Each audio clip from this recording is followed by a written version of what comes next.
तर मी सचिन भोसले, आपण शांतीनगरमधला फेमस दवाखाना डॉक्टर राजपूत यांच्या दवाखान्यासमोर आहे. सांगण्याचा मुद्दा असा की इथं डॉक्टर साहेबांनी सांगितलं होतं आपल्याला की इथं पाण्याची लाईन गळती. पण हे कर्मचारी आले पाणी पुरवठा विभागाचे, त्यांना काम करायला अडचण व्हायला लागलेली आहे. तुम्ही बघू शकता ते पाण्याच्या पाईपाच्या खाली, ह्या लाईनीच्या खाली पाईप आहेत. आणि आता ह्यांनी कसं काम करायचं मला सांगा. आता ही कॅमेऱ्याची वायर आहे आणि त्याच्या खाली पाईपाची पाण्याची लाईन आहे आणि ती गळती झालेली आहे. तर मी जे वायरिंगचे कामं करतात किंवा कॅमेऱ्याचे वायर ज्यांनी टाकलेले आहेत त्यांनी ह्याचा की हे असं जे करतात आहे त्याच्यामुळे पुढील काळामध्ये पाण्याची लाईन गळती झाली किंवा इतर काय, तर त्या वायरी जरा व्यवस्थित खालच्या बाजूला किंवा वरच्या बाजूला लावल्या पाहिजे होत्या.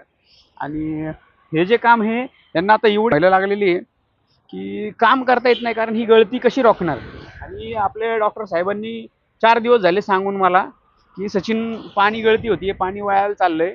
तर किती अडचण आहे बघा त्याच्या खालून. तर पुणे महानगरपालिकेने या गोष्टींवरती विचार केला पाहिजे, अन्यथा तीव्र आंदोलन करू.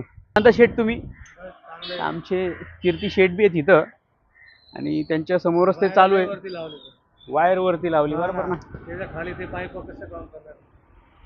तर शेठचं बी तसंच मत आहे की अनेक वर्ष झाले अशा गोष्टी होत नव्हत्या. आता ह्या पर पाण्याच्या लाईनीवरती वायरी जर लावल्या तर किती प्रॉब्लेम होणार आणि वायरी खराब होणार ना. हो, वायरी पण खराब होणार. म्हणजे ठेकेदारचं नुकसान, मग ठेकेदारचं नुकसान झालं की पालिकेचं नुकसान. पालिकेला बजेट द्या, हे करा, त्याच्यापेक्षा व्यवस्थित वायरी लावा. बरोबर. तर वायरी व्यवस्थित लावल्या पाहिजे. धन्यवाद.